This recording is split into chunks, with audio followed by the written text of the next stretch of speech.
వ్యవసాయం మాకు. నాకు ఎప్పుడు నేను ఇది తినలే. వెస్టేజ్ అంటేనే నాకు తెలియదు. ఒకసారి సుష్మా మేడం నాకు పరిచయం చేసింది. ఇందులో మంచిగా ఉంటుంది, ఆరోగ్యం ఉంటుంది, ఆదాయం ఉంటుంది, ఇది వాడండి మేడం, మీరు మంచిగా ఉంటుంది, మీకు ఇద్దరు ఆడపిల్లలు ఉన్నారు కదా, మీకు ఇలా మంచిగా పిల్లల కోసం కూడా 3 తరాలు ఇన్కమ్ ఉంటుంది అని అంటే నాకు నచ్చింది. నేను ప్రతి ఒక్క ప్రోడక్ట్స్ తీసుకున్నా, నేను వాడుతున్నా, కానీ నాకు మంచిగా నచ్చింది కాబట్టి నేను ఇంట్లో సిల్వర్ డైరెక్టర్ అయినా. మనకు ఎందుకనంటే మనం చేను పని పోతాం, ఒక 300కు పొద్దున 10 గంటలకు పోయి సాయంత్రం 5 దాకా వాళ్ళు చెప్పిన పని చేయాలి. మనకు అవసరమా? అదే ఇందులోకి ఈ టైంలో అయినా కానీ మనం చేసుకోవచ్చు. ఇందులో ఏం లేదు, పెట్టుబడి ఏం లేదు, మనకు కంపెనీ మంచిగా ఫ్రీగా ఇస్తుంది సామాన్, ఓన్లీ షాప్ చేంజింగ్. షాప్లో ఉంటూనే ఏం లేదు, తీసుకుంటే మనకు బెనిఫిట్ ఉంటుంది. ప్రతి ఒక్కరు ఇది చేయవలసింది, చదువుతో సమక్ష కాదు, ప్రతి ఒక్కరు చేయాలి. ఎందుకంటే మనం కష్టపడ్డట్టు మన పిల్లలు కష్టపడద్దు, వాళ్ళని ఒక రేంజ్లో ఉంచాలి అని ఉద్దేశం కొద్దీ నేను ప్రతి ఒక్క ప్రోడక్ట్స్ నేను వాడిన, నలుగురికి చెప్పిన, నేను ఇట్లా చెప్తున్నా.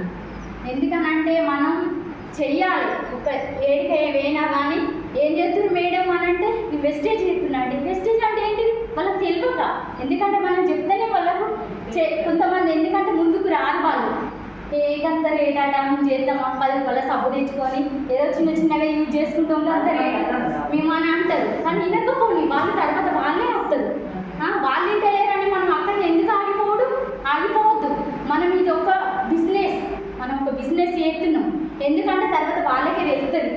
ప్రతి ఒక్కరు జాయిన్ కావాలి. మేము వేయిన కాడ ఏమంటారంటే, ఎందుకు పని లేక పతిదమ్మో, ఎందుకు మీటింగ్లు అని అంటారు అని అంటారు. మేము మీటింగులు అనవద్దు, మేము ఒక లెవెల్కి వచ్చినాక అప్పుడు వాళ్ళకు అర్థమవుతుంది అన్న ఉద్దేశం కొద్దీ మేము ప్రతి ఒక్క మీటింగ్కు అటెండ్ అవుతున్నాం, మేము చేస్తున్నాం. ఎందుకంటే మా ఆయన సపోర్ట్ బాగుంది నాకు. ఎందుకనంటే మన పిల్లలు ఇలా నాకు నచ్చింది ఏంటంటే ఇలా 3 తరాలు ఇన్కమ్, అదే నాకు మస్తు నచ్చింది, నేను చేస్తున్నా. ఎందుకనంటే మనం ఒక గుడికి వెళ్ళి ఒక దేవుడిని పూజిస్తాం, ఈ వెస్టేజ్కి వచ్చి మన అప్లయన్స్ను మొక్కుతాం. ఎందుకంటే మనకు ముందు అడుగు నేర్పించింది మనకు ఒక అప్లయన్స్ చేతు పట్టుకుని ఒక 2-3 ఏళ్ళు పట్టుకున్నాం అనుకో మన లైఫే చేంజ్ అయిపోతుంది. ఎందుకనంటే ఇప్పుడు మనకి ఎడికన్నా పోతే 3 తరాలు ఇన్కమ్ ఇయ్యరు కదా. ఇలా ఒక ఇల్లు ఉంటుంది, కారు ఉంటుంది, మనకు కావాల్సినంత డబ్బు ఉంటుంది. ఉంటుందా?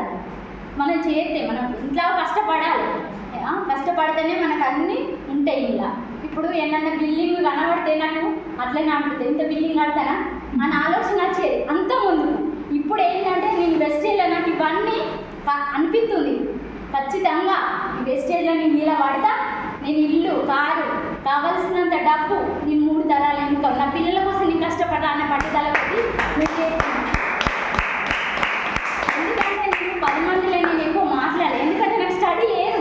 ఎందుకంటే పొద్దున లేకపోతే 10 గంటలకు ఇంట్లో పని చేసుకొని చేను పనిపోయేదాన్ని. ఎందుకంటే నాకు ఇప్పుడు 10 మందిలో మాట్లాడడం ఇదంతా నాకు తెలియదు.